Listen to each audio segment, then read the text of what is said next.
Ada seorang pakcik bawah jambatan, kaki sebelah tak ada. Saya ajak dia pergi masjid. Dia kata, saya kata Allah Maha Kaya pakcik, baik. Allah ni sayang pakcik. Allah sayang pakcik, dia jumpakan kita, dapat sebut nama dia. Pakcik tahu ada orang ada macam-macam dalam dunia, dah nak habis dah hidup. Nak kata tak ada duit, dah habis semua duit dah dalam dompet dia, dalam hidup dia. Nak kata tak ada kereta, semua jenis kereta dia dah ada. Nak kata tak ada keluarga, semua ahli keluarga macam-macam dah bercucu cicit dah. Nak habis dah hidup. Tapi tak sempat kenal Tuhan yang bagi semua ni ialah Allah. Pakcik kenal Allah walaupun bawah jambatan. Pakcik lagi lena pada kami. Ada orang duduk kat rumah pakcik tak boleh tidur malam, lari keluar rumah pula semula. Kan? Dah balik rumah keluar pula semula, tak boleh tidur. Malam-malam tak boleh tidur, tengok TV je. Yang ni boleh tidur. Bawah jambatan pukul 10 dah tidur dah. Lena tidur 9.30 bawah jambatan. Tikus besar-besar lalu, tidur dia lena. Dengkur-dengkur tepi jalan, tepi jambatan. Nyamuk tak usah kira. Pakai satu je ubat nyamuk. Tu kalau kita tak tahulah terbakar bawah jambatan tu, kita pasang ubat nyamuk. Pakcik tu tidur. Saya kata, pakcik Allah ni baik, sayang kat pakcik. Tak adalah. Mana ada Tuhan baik. Kalau Tuhan baik, buat apa dia ambil kaki saya sebelah? Ya, Tuhan tu jahat, dia ambil kaki saya satu. Satu kaki dah tak ada. Isteri anak saya dah mati accident. Tuhan tu jahat, dia ambil keluarga saya. Jadi saya kata kat dia, saya pujuk dia, awak senang lah cakap, hidup awak senang. Hidup awak senang, makan sedap, tidur lena. Tak adalah pakcik. Saya dulu, keluarga saya tak kenal Tuhan. Masa tu keluarga saya kaya, saya tak bahagia. Tapi lepas tu bapa saya bankrupt, keluarga saya kenal Tuhan, keluarga saya kenal Allah. Saya dulu kalau tak kenal Allah, buat jahat, susah je buat jahat, pening je macam-macam buat, mengamuk, bergaduh. Tapi lepas kenal Allah, hidup saya berubah. Sebab saya tahu kalau saya susah, saya tak seorang, saya ada Allah. Orang Islam, wasta'inu bisabri wassalah, minta pertolongan dengan jalan sabar dan solat. Kita ada Allah. Siapa dia? Allah yang punya semua. Ni bumi yang kita pijak ni, Allah yang punya. Langit ni siapa yang punya? Allah yang punya. Malaysia ni siapa punya? Allah yang punya. Amerika siapa punya? Allah yang punya. Jepun siapa yang punya? Allah yang punya.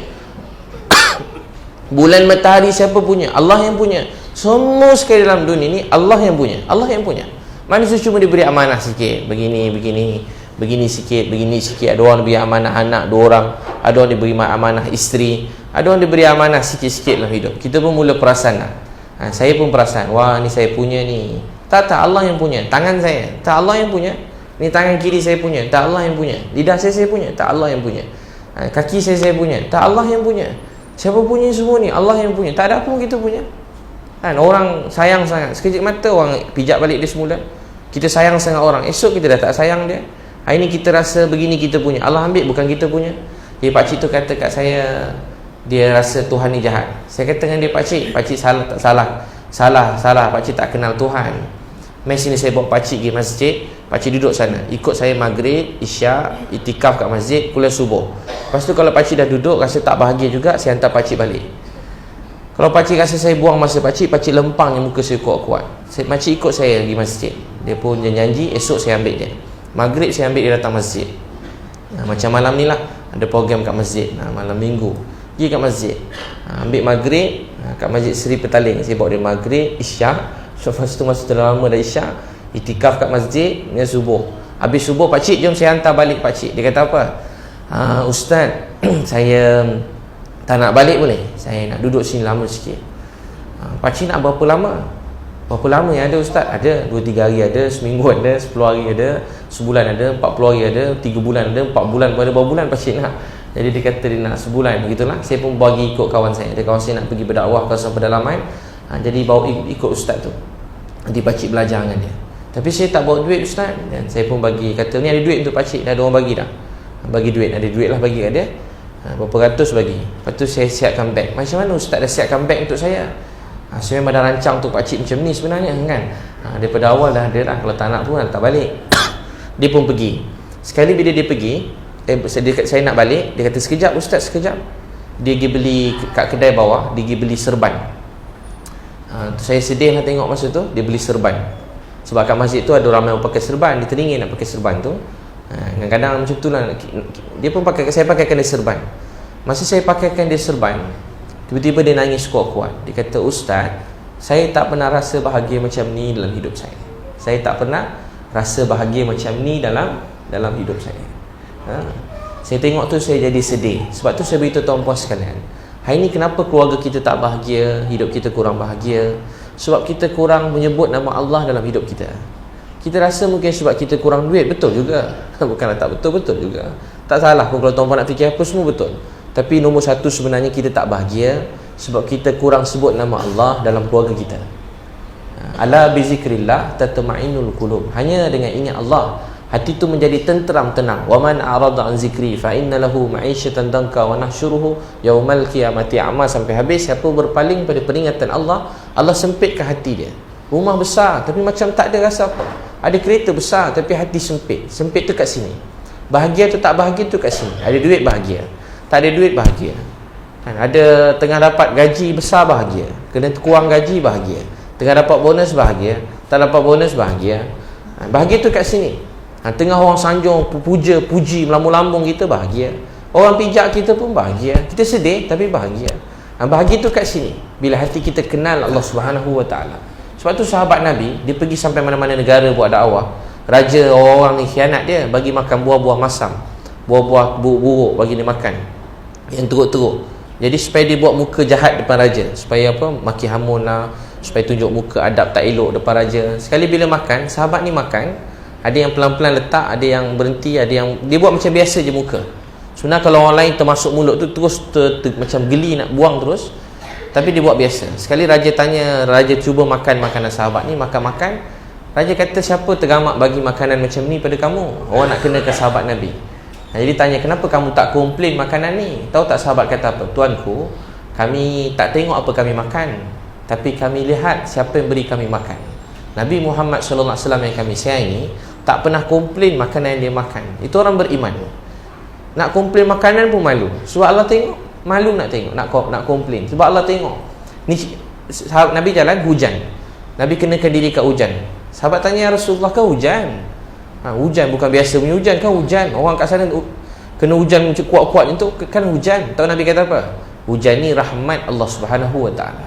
Ni orang beriman. Nak komplain hujan malu, panas malu. Kita tak. Panas kita komplain, hujan kita komplain, lapar komplain, kenyang pun komplain, kurus pun komplain, gemuk pun komplain. Apa benda dalam hidup semua kita komplain. Tuan-tuan dan puan sekalian, belajar bersyukur pada Allah. Orang yang kenal Tuhan, kenal Allah, dia tak tengok siapa isteri dia, tapi siapa yang beri isteri tu. Orang kenal Allah, dia tak tengok siapa suami dia, tapi siapa yang takdirkan suami tu untuk dia. Orang kenal Allah, dia tak tengok siapa anak dia, tapi siapa yang takdirkan anak tu untuk dia. Saya naik teksi dengan kawan saya, tiba ada orang perempuan tumpang tengah malam kat KL. Orang perempuan naik, dia kerja GRO. Naik, macam tahulah kerja-kerja kat situ. Dia berbual, kawan saya tu berbual dengan dia, cakap dengan sikit. Kawan saya kata, kalau kereta cantik mana pun, kalau pulang kat Tuhan, kereta tu kena nak pulang pada tuan dia, kena basuh bersih-bersih. Kita nak balik pada Allah ni kena bersih, tak boleh ada dosa. Balik ke Allah ni kena bersih daripada dosa. Dia perempuan tu tanya, Cina, dia tanya, Tuhan tu ada ke tak ada? Mana Tuhan tu ada? Kalau Tuhan tu ada, buat tak adalah saya kerja macam ni, dia bagi saya kaya, senang, saya tak payah susah-susah. Kalau Tuhan ada, dia tanya, kalau Tuhan ada, kenapa ada budak lahir dalam dunia cacat? Ada budak lahir dalam dunia tak ada tangan, kita tengok pun kesian. Takkan Tuhan tak kesian tengok budak tu lahir cacat? Saya beritahu kat dia, kadang-kadang ada orang, saya jumpa satu orang mak, anak dia 4 orang cacat. Anak dia 4 cacat, OKU. Yang 3 tu kepala dia besar. Anak dia paling cepat pergi tandas umur 7 tahun. Paling cepat pergi tandas umur 7 tahun. Tarik ni bersepah-sepah dalam rumah biasa. Tarik bersepah-sepah dalam rumah biasa. Yang pertama pergi tandas umur 7 tahun. Tapi tahu apa dia kata? Dia tak pernah marah pada anak ni. Dia rasa bahagia. Dia rasa bahagia, seronok. Dia kuat semayang, kuat berdoa. Dia rasa bersyukur dalam hidup dia. Mengalahkan mak-mak biasa-biasa. Ini kan pula ayah. Ayah memang kalah awal dah lah kan. Tak larat nak jaga dah. Mak-mak pun semua kat mak kalah. Dia jadi orang yang sangat kuat sebab dekat hati dia mengenal Allah Subhanahu Wa Taala. Jadi tuan-tuan dan puan sekalian, saya jumpa lepas ceramah, saya ceramah, ada satu orang jemput saya, bagi macam tazkirah lah. Saya pun tak tahu, saya tengok mula-mula dah lama cerita tu. Dia cakap restoran sekian, saya pun pergi. Sekali saya pergi kat belakang Jalan Ampang, dia beritahu restoran, nama restoran, sebenarnya belakang N Pub, belakang tu pub. Jadi macam pub, private pub lah. Aduh, saya dah menggeletar dah. Macam mana pula nak masuk ceramah, macam mana pula ni? Saya pun masuk je lah, sebab orang tu dah jemput. Saya masuk, saya pun bagi ceramah. Ada syarikat besar buat buka puasa kat situ. Saya pun bagi ceramah sebelum buka puasa tu. Lepas habis saya ceramah, lepas saya tak makan, saya minum air je, sembahyang maghrib dengan dia orang kat situ. Dia nampak sembahyang maghrib. Lepas tu habis sembahyang maghrib, habis tu teruk jugalah. Habis sembahyang maghrib tu, saya pun naik kereta. Tiba ada seorang kakak kejar saya.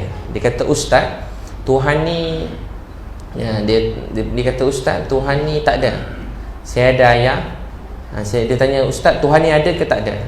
Kalau Tuhan ni ada, dia susahkan saya." Saya tanya kenapa. Dia ringkaskan, ayah dia jahat, pergi semayang tapi kuat pukul mak dia, dera mak dia siang malam. Lepas tu dia pun tak percaya orang semayang, dia kahwin dengan orang biasa. Suami jumpa kat kelab, sekali suami dia lagi teruk daripada bapak dia. Dia ingat tak semayang kot baik, sekali sama juga. Jadi dia tak percaya lelaki dah. Tapi ada seorang anak lelaki dia, sebiji macam suami dia. Jadi dia kata, "Ustaz, Tuhan ni zalim, kejam, uji saya. Jadi saya tak percaya Tuhan." Saya kata kat dia, saya pergi Bangkok beberapa tahun lepas, program kat Ramadan kat sana. Sepanjang saya duduk sana, tuan-puan, malam-malam pakcik ni ikut saya. Dia tak ada 12 tangan, tak ada 12 kaki. Bila semayang, tengah malam saya dengar bunyi orang nangis-nangis. Saya pergi kat dia, tengok pakcik tu nangis-nangis semayang. Malam-malam tolong susun selipar, siap parking reverse lagi. Tak ada tangan kaki, ngesut-ngesut basuh tandas. Saya kata dekat kakak ni, saya pergi rumah 4 orang tadi. Di rumah dia ada 8 orang anak. Tak ada tangan kaki, dia 8 orang anak. Allah Maha Kuasa. 4 orang anak dia hafiz Quran. 4 orang anak hafiz Quran. Jadi saya kata, "Abang, tuan tanya semenjak bila kaki ni tak ada? Maaf tanya." Setiap kali dia jawab soalan, dia kata apa? "Tak apalah Ustaz, tanyalah. Allah ni baik, Allah ni baik, Allah ni baik." Saya kata, "Kakak, orang ni tak ada tangan kaki, tapi dia kata Allah baik. Kakak depan saya ada 2 tangan, 2 kaki, ada macam-macam nikmat. Kakak kata Tuhan tak pernah buat baik pada kakak. Salah Tuhan atau salah hati kita yang tak nak kenal Tuhan." Tuan-tuan dan puan sekalian, mengenal Allah ni bahagia. Sebab tu Nabi SAW datang dalam dunia ni nak bawa kita semua dekat dengan Allah SWT.